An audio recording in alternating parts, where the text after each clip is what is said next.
అందరికీ నమస్తే అండి. సో దేశవ్యాప్తంగా గత కొన్ని రోజులుగా టాక్ మారుతుంది. బీజేపీ ఏమో 400 ఎంపీ సీట్లు, అంటే ఎన్డీఏ 400 ఎంపీ సీట్లు గెలుచుకోవాలి అనే టార్గెట్ పెట్టుకుంది. బీజేపీనే సింగిల్గా 350 370 ఎంపీ సీట్లు అనే టార్గెట్లో ఉంది. ఇటువైపు ఇండియా కూటమేమో ఖచ్చితంగా అధికారంలోకి రావాలి అనే టార్గెట్ పెట్టుకున్నారు. సో ఈ మధ్య ఒక వారం రోజుల నుంచి ఎక్కువగా ప్రభుత్వం మీద వ్యతిరేక టాక్, అంటే బీజేపీ మీద ఎన్డీఏ మీద వ్యతిరేక మౌత్ టాక్ వినిపిస్తోంది. అంటే మన రాష్ట్రంలో కాదు, పర్టికులర్గా ఇతర రాష్ట్రాల్లో నార్త్ సైడ్ కూడా ఎక్కువగా అదే ఉందంట వేవ్. సో దీనికి కారణం ఏంటి? నిజంగా ఏమైనా బీజేపీకి ఏమైనా ముప్పు ఉందా? కాంగ్రెస్ పార్టీ అంటే ఇండియా కూటమి ఏమైనా అధికారంలోకి వచ్చే అవకాశం ఉందా అని రకరకాల అంచనాలు నెలకొన్నాయి. సో దీని మీద మనం కొంచెం స్టడీ చేస్తే, కొంచెం సింపుల్గా చెప్పుకోవాలంటే, యాక్చువల్ మనం నేషనల్ పాలిటిక్స్ మన ఛానల్లో చెప్పట్లేదు, కానీ జస్ట్ సింపుల్గా చెప్పుకోవాలంటే గత ఎన్నికల్లో బీజేపీ పార్టీకి 37.36% ఓట్లు వచ్చాయి. 37.36% ఓట్లు, 303 ఎంపీ స్థానాలు బీజేపీ సింగిల్గా గెలుచుకుంది. 2014లోనేమో బీజేపీ సింగిల్గా 282 గెలుచుకుంటే 2019 వచ్చేసరికి 303 గెలుచుకుందనమాట. సో కాంగ్రెస్ పార్టీ 2014లో 44 సీట్లు, 2019 వచ్చేసరికి 52 సీట్లు మాత్రమే గెలుచుకుంది. ఓవరాల్గా ఎన్డీఏ 2019 ఎన్నికల్లో మొత్తం ఎన్డీఏ 353 సీట్లు గెలుచుకోగా యూపీఏ 91 గెలుచుకుంది. సో ఇప్పుడు ఎన్డీఏ నుంచి, అంటే 2019 తర్వాత జరిగిన పరిణామాలు చూసుకుంటే ఎన్డీఏ కూటమి నుంచి కొన్ని పార్టీలు బయటకు వెళ్ళిపోయినాయి. యూపీఏలోకి ఇంకొన్ని పార్టీలు ఎంటర్ అయ్యాయి.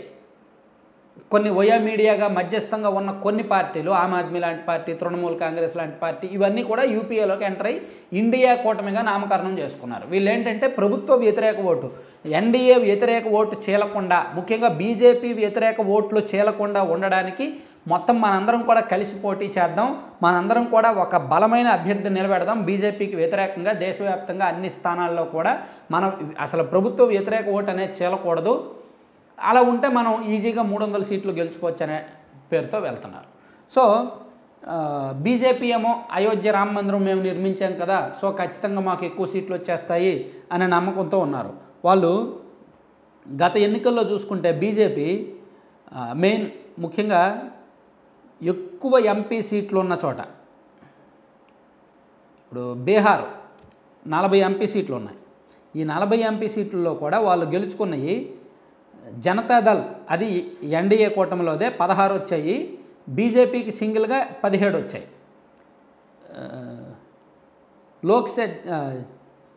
ఎల్జేపీకి ఏమో 6 వచ్చాయి, లోక్ జనశక్తి పార్టీ.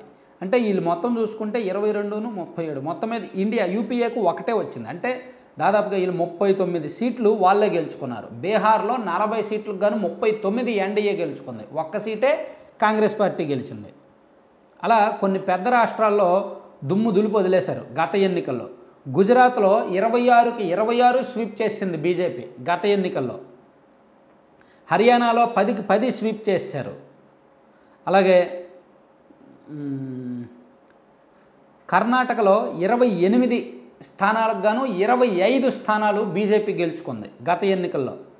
28కి గాను 25 గెలిచారనమాట. అలాగే మధ్యప్రదేశ్లో 29కి గాను 28 గెలిచారు. చూసారా గత ఎన్నికల్లో వాళ్ళ హవా ఎలా నడిచిందో. అలాగే మహారాష్ట్రలో 48కి గాను బీజేపీకి 23, శివసేనకి 18. శివసేన అప్పుడు ఎన్డీఏలో ఉంది, ఆ తర్వాత బయటకు వచ్చిందిలే, అది వేరే విషయం.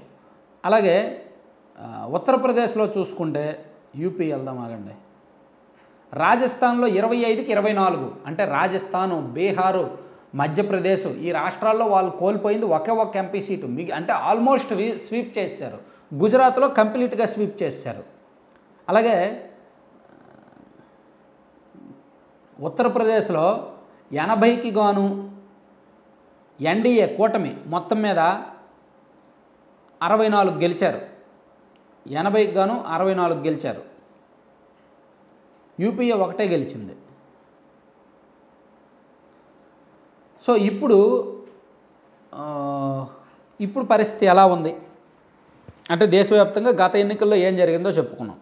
సో ఇప్పుడు కొన్ని రాష్ట్రాల్లో బీజేపీకి ఆ సీన్ లేదు. ఇప్పుడు ఉదాహరణకి కర్ణాటక గతంలో 25 గెలిచారు. ఇప్పుడు ఆ సీన్ అక్కడ బీజేపీకి లేదు. బీజేపీకి అక్కడ 15 వస్తే ఎక్కువ అనేటట్టు ఉంది. కర్ణాటకలో మొత్తం 28 కదా, ఇప్పుడు బీజేపీకి 15 ఎంపీ సీట్లు వస్తే ఎక్కువ. అంటే దాదాపుగా ఒక 10 ఎంపీ సీట్లు బీజేపీ కర్ణాటకలో కోల్పోతున్నట్టు లెక్క. అలాగే మహారాష్ట్రలో, రాజస్థాన్లో గత ఎన్నికల్లో 24 వచ్చాయి. ఇప్పుడు ఒక 17, 18 వస్తే ఎక్కువ అనేటట్టు ఉంది. అలాగే అంటే రాష్ట్రాల వారీగా రాసుకున్నాం. ఒక్క నిమిషం. మధ్యప్రదేశ్ చూసుకుంటే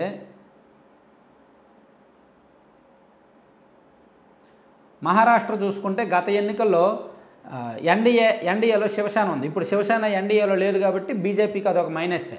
సో మహారాష్ట్రలో బీజేపీకి సింగిల్గా 23 వచ్చాయి. ఇప్పుడు కష్టం, ఒక రకంగా వాళ్ళు 20 లోపే వచ్చే అవకాశం ఉంది. అంటే వాళ్ళు చూడండి, రాజస్థాన్లో సీట్లు కోల్పోతున్నారు, కర్ణాటకలో సీట్లు కోల్పోతున్నారు, మహారాష్ట్రలో సీట్లు కోల్పోతున్నారు. అలాగే మధ్యప్రదేశ్లో కూడా గత ఎన్నికల్లో 29కి కానీ 28 వచ్చాయి. ఇప్పుడు అక్కడ కష్టంగానే ఉంది. మధ్యప్రదేశ్లో కాంగ్రెస్ పార్టీ బాగా పుంజుకుంది కాబట్టి అక్కడ కూడా సీట్లు కోల్పోయే ప్రమాదంలో ఉంది బీజేపీ ఏమి ఎందుకు మెట్టు దిగింది? ఆంధ్రప్రదేశ్ లాంటి చోట చంద్రబాబు గారితో ఎందుకు స్నేహం చేసింది?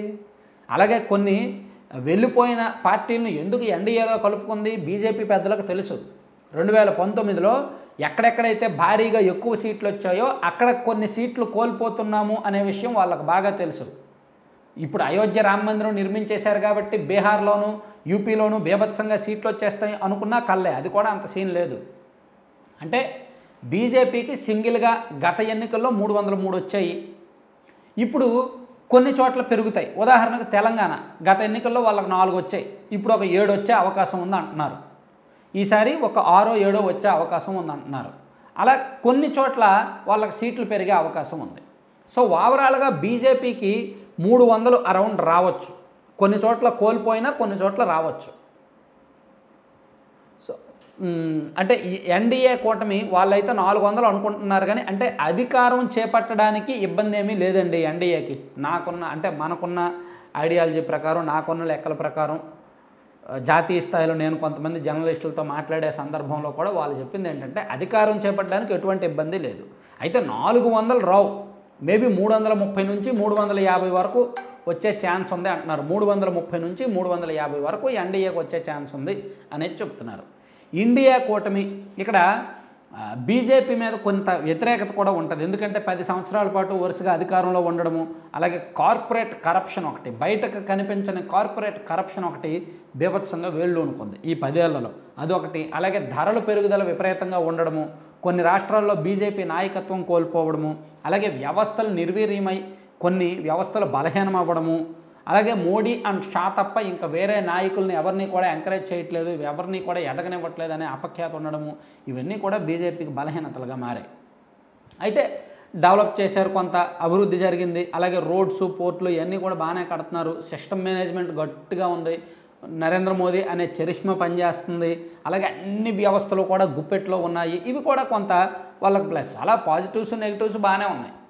అలాగే కాంగ్రెస్ పార్టీ మీద కొంత సింపతి ఉంది. రాహుల్ గాంధీ గారి పాదయాత్ర, భారత్ జోడో యాత్ర కొంత కలిసి వస్తుంది. సో ఇవన్నీ కూడా ఇండియా అనే కూటమిగా కట్టి ప్రభుత్వ వ్యతిరేక ఓటు చీలకుండా వీళ్ళందరూ ఒక్కటవ్వడం, ఇవన్నీ కూడా వీళ్ళకి కలిసి వస్తున్నాయి. సో అలా 10 సంవత్సరాల పాటు అధికారంలో ఉన్నారు కాబట్టి వాళ్ళ మీద ఉన్న వ్యతిరేకతను వీళ్ళు ఓటుగా మలుచుకోవడానికి, వీళ్ళ అనుకూల ఓటుగా మార్చుకోవడానికి కూటమి కట్టారు. ఆ కూటమిలో అక్కడక్కడ చీలికలు వచ్చినప్పటికీ తాత్కాలికంగా అయితే కూటమి ఉన్నట్టే లెక్క. సో ఓవరాల్గా చూసుకుంటే నా అంచనా ఎన్డీఏ కూటమే అధికారంలోకి వస్తుంది. ఇండియా కూటమికి అయితే ఛాన్స్ లేదు. కాకపోతే వాళ్ళు అనుకున్నట్టు 400, 370 అయితే రావు, 350కి అరౌండ్ వచ్చే ఛాన్స్ ఉంది. బీజేపీకి సింగిల్గా చూసుకుంటే గత ఎన్నికల కంటే ఒక 5-10 తగ్గుతాయని నేను అనుకుంటున్నాను. Thank you.